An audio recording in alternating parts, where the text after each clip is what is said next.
Grabación. Ya. Notamos que la identificación precisa de especies de aves en entornos naturales representa un desafío significativo en la ornitología moderna. La variabilidad en los cantos de aves, el ruido ambiental y la superposición de sonidos siempre dificultan tareas de análisis bioacústica, como es la clasificación de especies de forma tradicional. Ante este panorama, lo que quisimos fue trabajar con este challenge de Kaggle propiamente, que está asociado a identificación de especies de aves utilizando sus datos de audio. Entonces, lo que queremos es desarrollar un sistema de multiclasificación de sonidos que utilice técnicas de aprendizaje profundo e inteligencia artificial para lograr una identificación precisa y eficiente de diversas especies, al menos para el caso de los bosques de los Ghats occidentales de la India. La idea también es, en algún futuro, poder adaptar una solución de este tipo mediante el uso de pesos preentrenados, utilizando estos set de datos que contienen un montón de especies y un montón de información para regiones o un ámbito más local, poder atacar identificación de especies de aves en ciertas regiones o en áreas de interés, dícese en Costa Rica. Nuestro enfoque se basa en el desarrollo de modelos de aprendizaje profundo, capaces de extraer características discriminatorias de los sonidos de las aves a partir de grandes conjuntos de datos de audios etiquetados. Realmente, uno de los desafíos de este challenge de Kaggle es que son pocos datos en realidad. Hay una limitante de datos, entonces también ellos eh, brindan como posible objetivo poder resolver la detección y la clasificación de especies de ave que aparentemente están en peligro de extinción utilizando datos limitados, porque son pocas muestras por la cantidad de clases que tenemos. Eso ahorita lo vamos a ver tal vez con más detalle. Vamos a ver todo el tema del balanceo y la cantidad de muestras, que eso fue parte como de las grandes limitantes que encontramos dentro de este conjunto de datos. Dentro de las características que queremos analizar o que los modelos pretenden analizar, incluyen patrones temporales, frecuenciales y espectrales,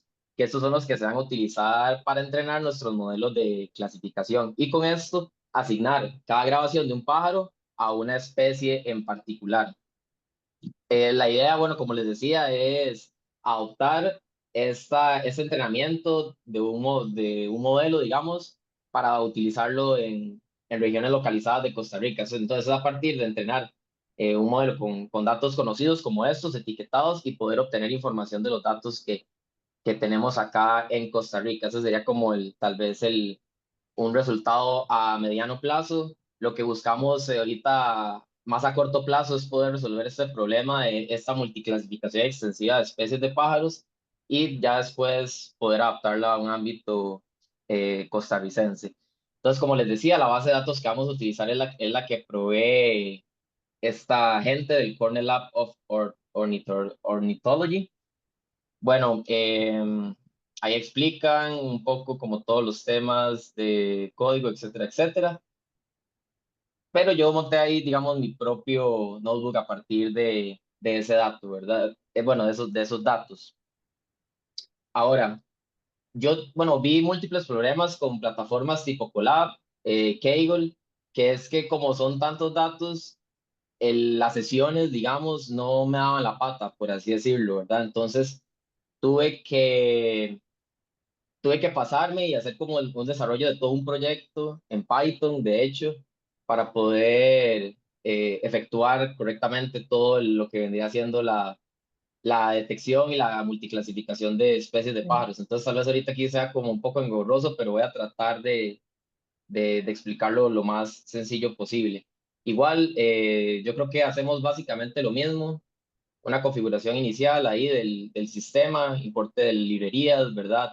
Principalmente nos vamos a enfocar en librerías como Scikit-learn, que implementan métodos para hacer todo el asunto de ingeniería de datos, dícese hacer los splits para entrenamiento, para validación, para pruebas, también para etapas de codificación de etiquetas, que generalmente en modelos de deep learning suelen ser beneficiosos para efectos de, no sé si recordamos cuando estábamos viendo estructuras de redes neuronales que utilizaban como 5 neuronas para hacer problemas de clasificación. Entonces, si uno, por ejemplo, utiliza una clasificación one hot, es más beneficioso o facilita en teoría el ajuste si uno utiliza codificación one hot, por ejemplo. También utilizamos todo lo que son librerías de preprocesamiento de datos en lo que se refiere a escalamiento, dícese normalización, estandarización, etcétera, etcétera. Aquí tenemos una función muy importante que implementa scikit-learn, que es la que nos permite realizar aumentación de datos mediante generación de datos sintéticos. Yo no sé si yo tengo, bueno, ahí tengo la sección de data balancing, que es donde hacemos un poco el tema de balanceo de clases, pero ahí vamos a entrar un poco en una discusión, porque fue en una discusión que yo también entré durante el desarrollo de todo este proyecto.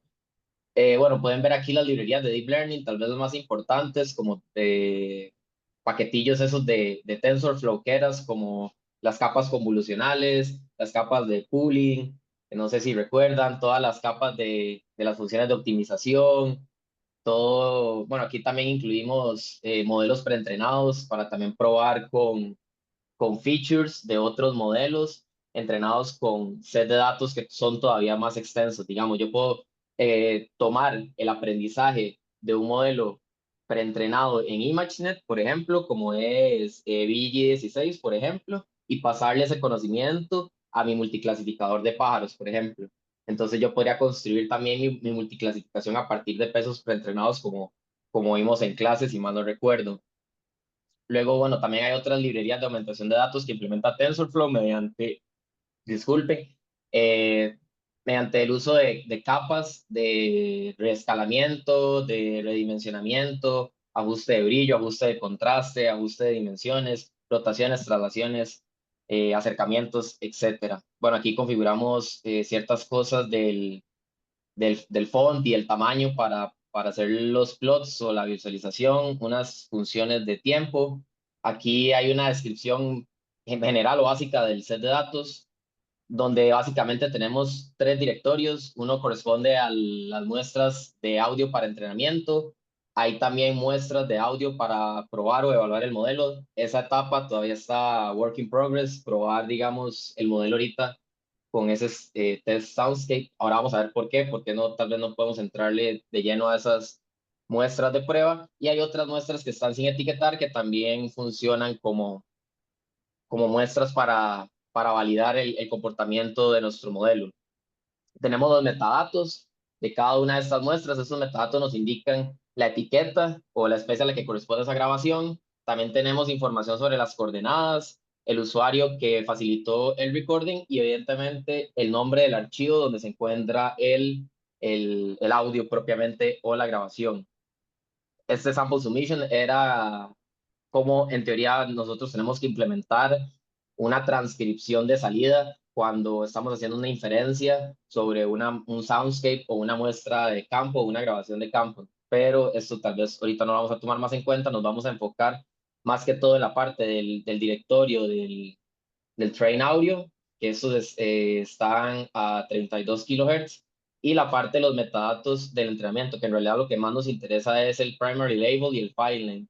Ya esta información podría utilizarse, no sé qué tanto le aportaría un modelo de red neuronal y utilizar otro canal de información, honestamente, pero digamos, a lo que se limita mi conocimiento en image processing, sí solo voy a utilizar lo que vendría siendo el archivo y la etiqueta. Bueno, realizamos el análisis exploratorio clásico, un poco de cómo vienen los archivos, los CSVs. Aquí lo más interesante es explorar la cantidad de especies que maneja este set de datos.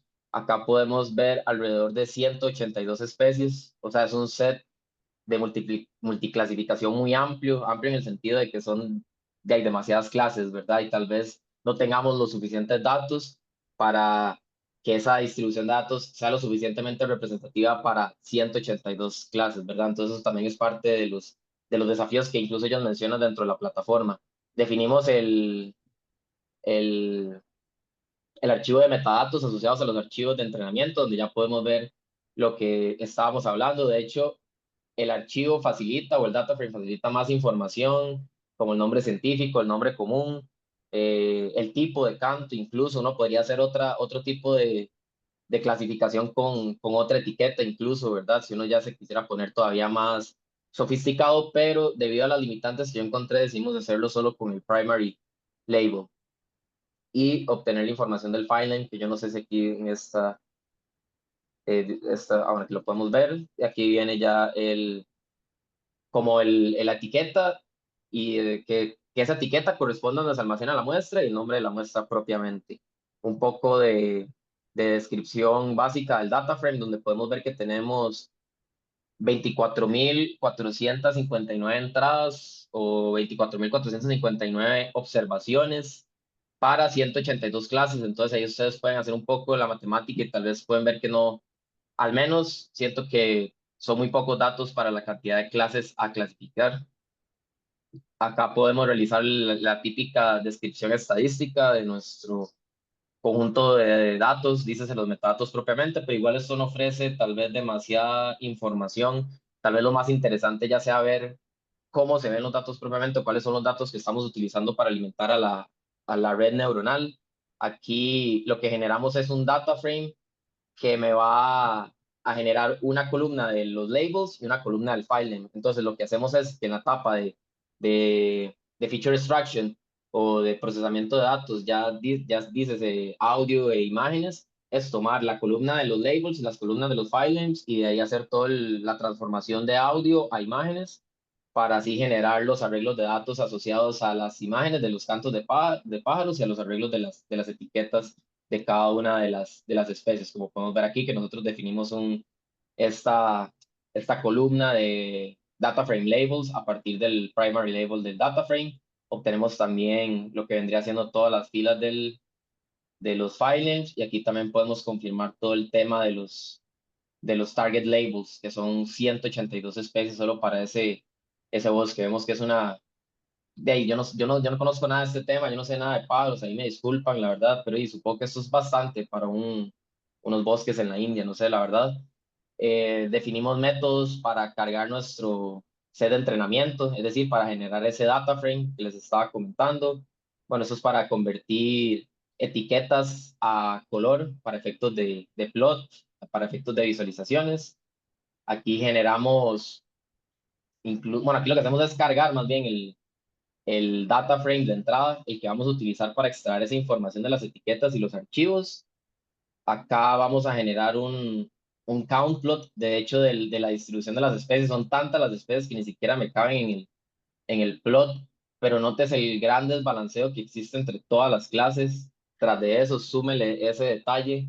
Entonces tiene bastantes desafíos este set de datos, muchas clases, pocas observaciones en general y un alto desbalanceo de clases, ¿verdad? Entonces aquí en su momento, debido también al tema del procesamiento y la cantidad de horas disponibles en todas esas plataformas y demás, lo que decidí fue usar esta porción del set de datos. Como pueden ver, aquí tenemos una sección del set de datos que todas las muestras están balanceadas, son 500 observaciones por clase. Entonces, implementé un método Mm. que permitía obtener esa porción del conjunto de datos, que de hecho eso es lo que hace aquí, que pasamos de 24.459 observaciones a 11.000 nada más, de hecho, porque ahora vamos a tener una distribución de especies, son menos especies, son de hecho 22 especies, si no cuento mal, pero ya con las muestras totalmente equilibradas. Pero igualmente siento que la distribución de especies versus la cantidad de observaciones todavía es muy poca.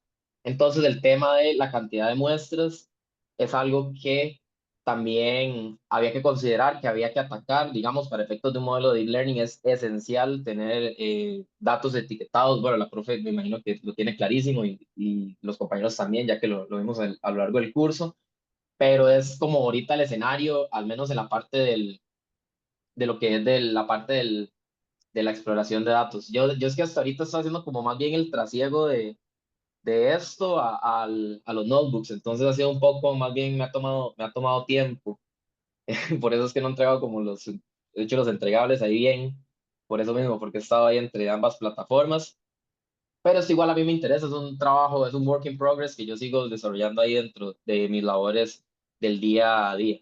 Tenemos también toda una etapa de visualización de los datos de audio. A mí me gusta siempre ver cómo están los audios, escucharlos incluso, poder generar visualizaciones de muestras aleatorias, reproducirlas, incluso generar distintas transformaciones para ver cómo se puede ver esa extracción de características o de patrones claves que tal vez nos puedan servir para un problema de clasificación. Defino diversos métodos para cargar audio, para hacer remuestreo, no me voy a detener demasiado en eso. Aquí generamos un valor random para una muestra de audio. Bueno, aquí está jugando con un poquito de Torch.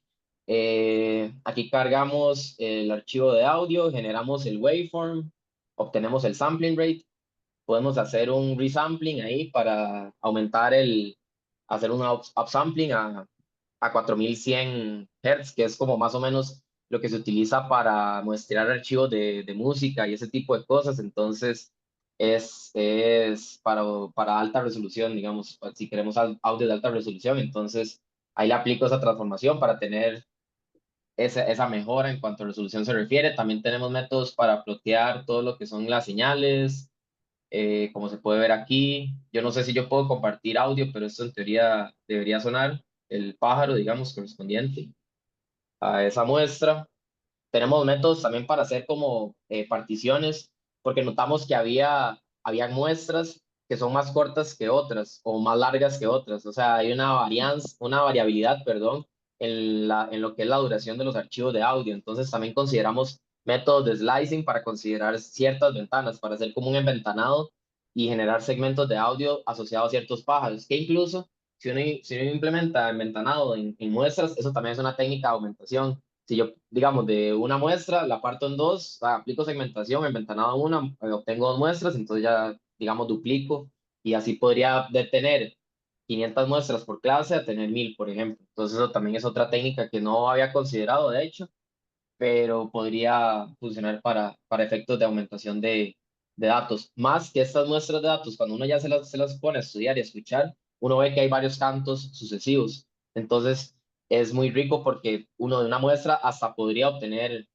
5 o 6 cantos o aislar varios cantos. O sea, considerar una etapa de predetección también es otro tema en cuanto a extracción de características, procesamiento de imágenes, procesamiento de audio se refiere al menos previo a todo lo que sería el modelado. También tenemos métodos para remover ruido, dícese filtrado, para extraer componentes armónicos de las señales. Esto es para eliminar componentes percusivos o componentes que tengan dibujos en el espectro como si fueran líneas verticales. En el espectro nos interesa más bien como las líneas verticales de un espectro, eso representan los armónicos de, de un animal vocalizando, entonces eso son como lo que se interesa y un método de este tipo, un filtrado de este tipo ayuda a obtener ese, esa magnitud del espectro asociada solo a los armónicos. Ya implementamos métodos para obtener magnitudes espectrales. Estas magnitudes espectrales nos va a permitir generar imágenes de este tipo. Vamos a ver, tal vez aquí hay una más clara. Eso es empezar a generar imágenes como este tipo. De hecho, esto es un espectrograma en escala de Mel.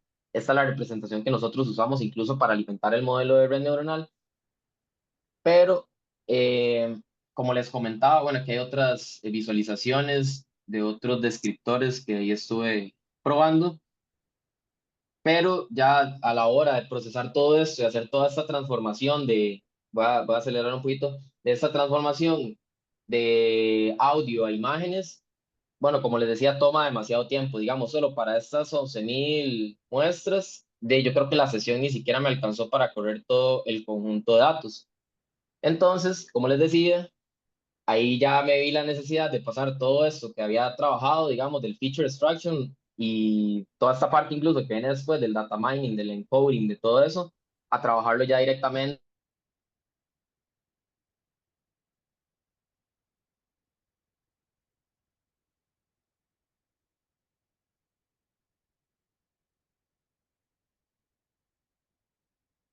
alojé todo ese chunche, todo ese notebook a lo que vendría siendo este proyecto de Python y obtuve una salida como de este tipo. Entonces, aquí nosotros partimos del ejemplo que de hecho solo vamos a hacer la clasificación para las 22 especies como estábamos en el caso anterior, o sea, nos estamos ahí saltando consecuentemente, pienso yo.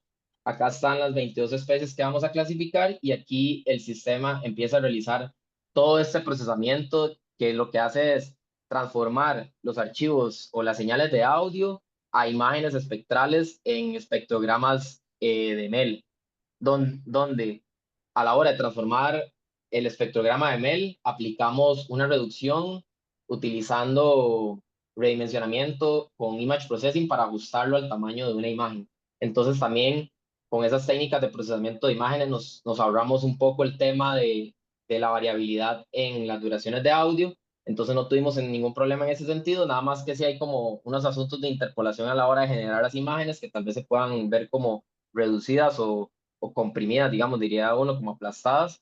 Ahorita vamos a ver un ejemplo de cómo se ve un batch que vamos a utilizar para la red neuronal. Acá, bueno, esos son 11.100 observaciones, 11.100 observaciones. Bueno, luego de ejecutar todo el feature extraction, digamos, ahora lo que obtenemos es un gran arreglo, digamos, de espectrogramas, que son 100.000 observaciones, donde cada observación es de 128 por 128 por 3 de un tipo de dato de unsigned integer de 8 bits con 100.000 etiquetas, ¿verdad? Entonces tenemos 100.000 observaciones con 100.000 etiquetas de 128 por 128 por 3, donde hemos visto que esto representa el canal de color, entonces esto indica que estamos trabajando con espectrogramas o imágenes espectrales a color. Transformamos todo esto en un gran vector. Bueno, tal vez veamos cómo se ve el batch antes de hablar de la parte del data mining, donde lo que hacemos es vectorizar, escalar, aplicar la etapa de label encoding y después aplicar lo que vendría siendo el split y la aumentación de datos. Voy a mostrar un resultado de lo que es el image batch o lo que utilizamos ya para etapas de data mining. Entonces aquí podemos ver como se ve un canto de pájaro en una imagen, digamos. Esta es la representación espectral para distintos pájaros. Aquí podemos ver esta especie, por ejemplo, su respectiva imagen a color, digamos, su respectivo espectrograma en escala de Mel de 128 por 128 con un canal a color de 3, ¿verdad? Como hemos visto.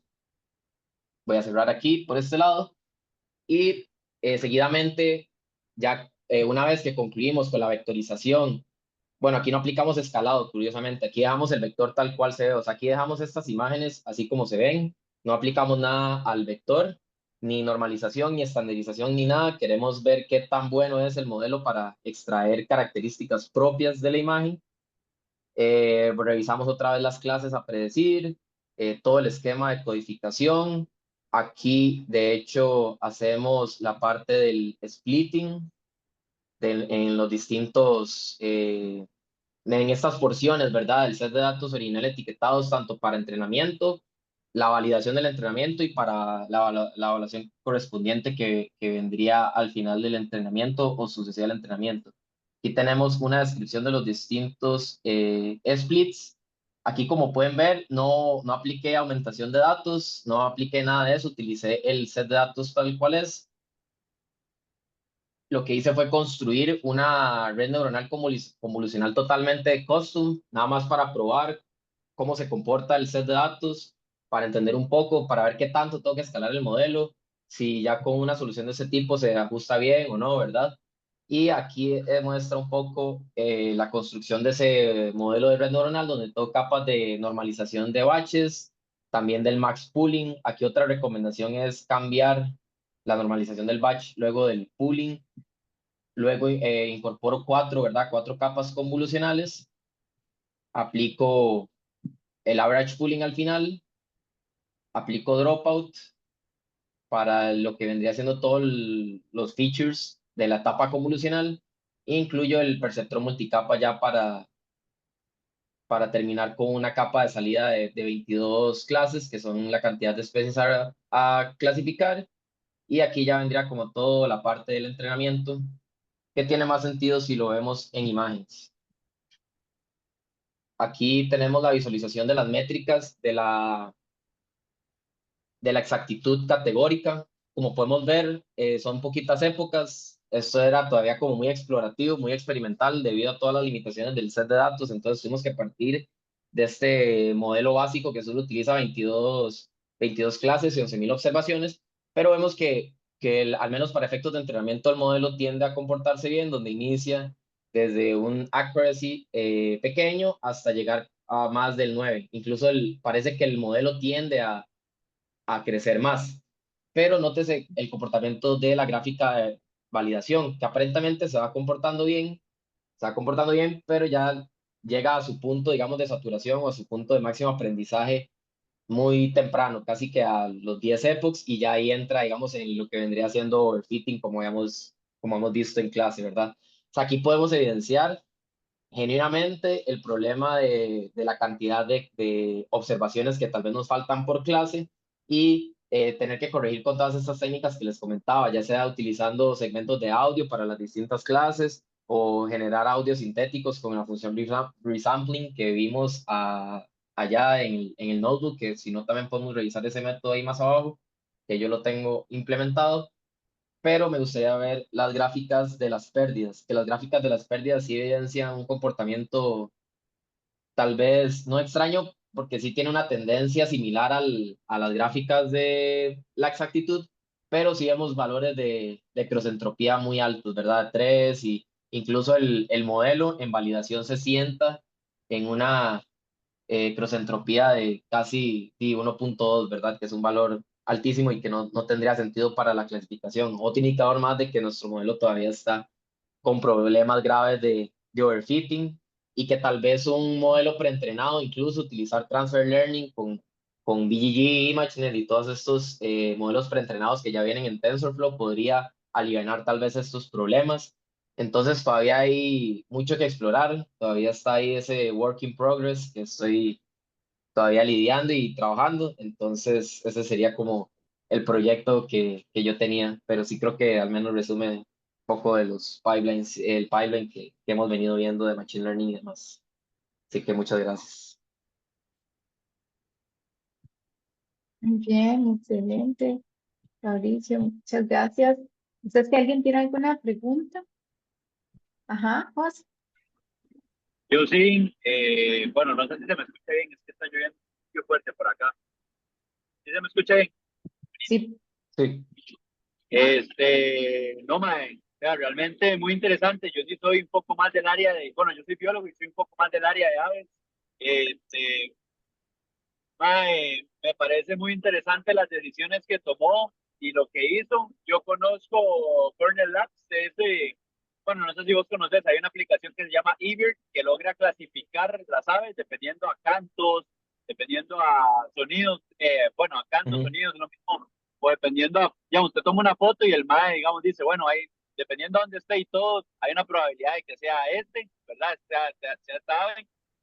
Mae, realmente hay varios puntos, mae, que viene el proyecto que usted hizo, mae, que realmente los veo muy tuanis. O sea, yo como biólogo, mae, le puedo decir que esta hora tiene mucho potencial y que se puede publicar algo muy chido, mae. Una cosa sí, que me llamó mucho la atención, mae, fue ¿cómo decirlo? Como la visualización del sonido que usted hizo, mae. Eso me parece, mae, muy atractivo desde el punto de vista científico porque es darle todo una perspectiva diferente a cómo exacto. se concibe el sonido normalmente, ¿verdad? O sea, que es en un gráfico longitud de onda y vámonos, bueno, longitud de Ujú, onda creo que correcto. es como lo representan, pero mae, o sea, me parece muy llamativo, digamos, es el color que le puso, mae, me llama bastante la atención. Incluso ver si hay diferencias entre especies con eso, me pareció muy interesante también el sampling slicing, ese que usted habla, mae, porque yo que he usado la aplicación, mae, usted cuando estaba hablando de eso, yo decía, mae, este mae hizo la tarea, porque así es, mae, usted está en el campo y usted tiene un audio grandísimo de 3 minutos o de dos Ujú, minutos o casi de un minuto, en donde el ave canta varias veces, ¿verdad? Pero también, sí, digamos, el hecho de que hayan esos audios grandes es porque a veces viene con algún otro bichillo que canta de fondo, que le responde o que sí, está cantando ahí también, y entonces ensucia, como quien dice usted, hay muy pocos audios como que uno tiene completamente limpios. Y los audios que uno tiene limpios, mae, a veces están hechos en estudio. Por ejemplo, yo he escuchado quetzales que los ponen a cantar en estudio y usted dice, mae, si no suena ese bicho, ajá. bosque. Entonces, me Ujú, pareció muy interesante, por ejemplo, el tucán, el picoiris, mae, que tiene como un sonillo, digamos, de que de rana. Mae, el mae ujú, generalmente cumple como con unos patrones, entonces usted en el audio va a tener esos recortes que vos dijiste que hiciste como pseudo muestreos, digamos, en donde recordás a dónde está el sonido, ¿verdad? Y es una muestra, recordás dónde está el sonido, y es una muestra, pero y al final y al cabo todo es de un mismo audio. Pero mae, ujú, eso me pareció maravilloso. Siento que, mae, digamos, hay un poco de criterio científico de alguien como que está escuchando el bicho. diga, mae, aquí este audio, la verdad de que mejor está ensuciando mucho el análisis, mae, porque en este audio está cantando otro bicho que está por ahí en una distribución similar, mae, y posiblemente cuando usted hace todo el Ujú, análisis y lo que interpreta el algoritmo es, mae, este bicho canta así, se parece a este, pero y es otro mae que está cantando ahí encima. ujú. Entonces, Ahí, es, ajá, eso, no, no, nada más como para agregar ahí eso es un problema conocido, digamos, en bioacústica, al menos para efectos de sistemas basados en inteligencia artificial, que es los weakly labeled datasets. O sea, son datasets que te proveen, ok, sí, el audio y la etiqueta, pero no te dicen, digamos, dónde está el audio objetivo. O sea, no hay como una zona de ajá, interés o no hay, digamos, un set de datos con espectrogramas donde vengan cuadros, digamos, como en otros datasets de imágenes donde sí viene qué es una señal de alto, qué es un semáforo con los bounding boxes. Eso no existe, digamos, en Bioacústica. mae. Sí, este es curioso porque esta aplicación, Cornell Xavier, mae, tiene llamadas, cantos, cortejos, mae, tiene todo clasificado. No sé si tal vez en Ujú, esa base de datos, mae, tal vez como es un toquecillo antes, porque hoy por hoy siento que ya tienen un montón de datos, mae. Este, de ya los maes tal vez no tenían tan claro eso, pero mae, sí le puedo decir que muy probablemente, si eso no está en el metadato, mae, o en la base, digamos, en la metabase de datos, digamos, como no están los descriptivos ahí, es un problema, porque uno no sabe cuál es la señal que tiene que agarrar. Entonces me parece que ahí es donde más o menos estaba pensando yo que posiblemente con un ojo de un experto crítico que diga, ma, este audio va, ma, este audio no va, o ma, que le ujú, preclasifique, ujú. que usted pueda poner que se pueda ujú, poner esas etiquetas con el criterio científico que Sí. diga, ma, ese es el audio que ocupa, incluso ya le recorta, no tiene que tener todo a un minuto, sino que ya te recorta al extracto en específico, ma, eso va a pulir un montón este modelo, ma, y va a hacer que tenga resultados, pero De muy tuanes. hecho, de hecho, en la literatura mucha gente incorpora eso y se llama active learning, que es Mm, como que, qué sé yo, yo tengo ya este mío implementado así, Berkeley, ¿verdad? Ese que vimos ahorita. Entonces yo le ajá, paso, no sé, otros datos nuevos de esos bosques de la India. Entonces este chunche que yo hice va a generar una salida. Entonces esa salida es validada por un experto, como vos decís. Entonces de ahí salen nuevos datos, que esos nuevos ajá. datos se le vuelven a alimentar el modelo, pero con la corrección del especialista. Eso es lo que se llama active learning, que también se usa mucho en bioacústica para tunear estos sistemas. Va, vos Que es algo como vos decís. estás trabajando Yo, ahorita activamente con algo de bioacústica, no, sí, yo trabajo en el Senat, en el Colaboratorio Nacional de Computación Avanzada. Yo me dedico más que todo a proyectos de biodiversidad. En cuanto a bioacústica se refiere, ya tengo experiencia en proyectos más que todo de biología marina con el manatí y ahorita me he estado metiendo más con el tema de pájaros, que me encontré este challenge ahí en Kaggle y me pareció muy interesante y también es como parte de la agenda de nosotros ahí en el lab. Entonces sí, estoy como metiéndome en este mundo, me gustaría más con otros datos de acústicos, ojalá, he escuchado ahí de murciélagos, de ranas, de un montón de vainas, entonces sí, ahí me estoy metiendo en eso. ma, buenísimo. Ma, yo, bueno, hace poco yo llevé un curso, yo llevaba 2 cursos ahí en el Senat, Ajá, ajá, ma, ajá. el de HPC y el otro, ¿cómo es que llama? Big Data School. Mae, Ah, muy y bien. hay gente muy pichuda, mae, y mae, lo que le puedo decir, mae, es que, por ejemplo, con esto que usted hizo de aves, mae, bien, mae, con esta misma estructura podría hacerlo, mae, con datos de aquí, mae, que yo sé que en eBird y Ujú, en, mae, lo encontrás, mae, y sale una publicación tuanis, mae, y no tenés que tal vez mae, bueno, yo no sé, yo como biólogo tal vez uno a veces tiende a ir como de lo más particular a lo general cuando no tiene como todo el claro, conocimiento bien estructurado, mae. Entonces, tal vez llegar y decir, bueno, mae, agarremos tal bicho y hagamos ese análisis con tal bicho, agarremos el quetzal, ¿verdad? Que es súper particular. Y una vez de que uno tiene como bien mentalizado, bien estructurado todo el pipeline, que uno ya tiene todo es pero espléndido, uno dice, ok, ujú, vámonos a aves de altura, a aves de bosque nuboso, ¿verdad? Y está el quetzal, pájaro ujú, campana, entre ujú, otras, mae. ujú, Y ya tenés un área restringida en donde puedes ujú. agarrar un grupo de aves, mae, y puedes tirar este algoritmo a ver qué etiqueta le va. Ya le digo yo, mae, por concepción, tal vez como artística y de cómo se vería en un paper, ma, yo pienso que esta vara que hiciste vos de trasladar el sonido a una imagen, ma, me pareció maravilloso. O sea, cuando lo vi contigo, así es como se ve un sonido visualmente, ma, yo dije, ma, este ma hizo algo demasiado tuanis, ma. Entonces, di no, ma, la verdad es que pura vida. muy tuanis, la verdad, muy tuanis. Ahí más bien cualquier cosa, podemos seguir hablando. Si tiene Voy a dejar mi alguna idea, correo ahí en el chat, cualquier cosa.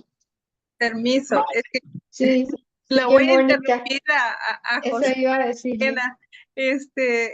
No, quería hacerle un comentario, una felicitación a Fabricio por fabuloso trabajo, ¿verdad? Eso es lo que yo quiero hacer, pero ustedes están a otro nivel totalmente. Yo estoy trabajando, bueno, y más bien quería hablar con Fabricio para ver si está interesado en algún tipo de colaboración académica, porque yo tengo 20 terabytes de datos grabados solo en el corredor biológico Ok. Mendoza para el pájaro campana. Y estoy aplicando el clasificador de BIRDNet, pero estoy abierta a otras posibilidades. Y si usted quiere probar sus códigos con esos datos, Sí. hagamos. Suena bien. Ahí ¿Suena puse bien? mi correo en el chat, de hecho. Ok, Pero sí, no perfecto. sé. Excelente, ¿no? Y los felicito. Ustedes ya están como en la quinta, sexto, décimo nivel, y uno va apenas en el primero. No, Buenísimo. pero la idea es que todos aprendan y que se pueda universalizar el uso de las herramientas. Entonces, Genial. porque Muchas a veces gracias. es muy difícil. Yo creo que la profe lo hablaba un momento también, y creo que el compañero José también lo decía. Eso, como entender qué agarra la red neuronal. O sea, ya vio aquí el compañero que dice eso, o sea, va a agarrar estas imágenes espectrales y eso como para efectos de explicabilidad y eso. O sea, creo que es importante que en todas las disciplinas todo el mundo se empape de esto, porque para generar menos sesgos, menos desinformación y más educación alrededor de la IA y todo eso. Entonces, sí, para mí, que vengan de todos los lados, sí. Genial. Buenísimo. Sí, lo voy a contactar, Fabricio. Muchísimas Claro, gracias. muchas gracias. Que le vaya bien. Gracias, hasta Bueno, luego. y saben que también me llama la atención que ustedes tres eran los que estaban interesados en sonidos. Entonces, ¿En serio? aquí estaban los que querían trabajar con sonidos el Sí, resultado. No, excelente, Fabricio, muchas Muy gracias bien. por esa presentación muy completa. La problemática del manejo de sonidos quedó eh, muy clara, y los retos que tiene este tipo de aplicaciones. Así que, bueno, también aprendimos muchísimo de manipulación de sonidos. Muchas gracias. Bueno, y el último sería José hoy. me disculpo, José, me encantaría escuchar la presentación, pero me tengo que ir, pero voy a escuchar.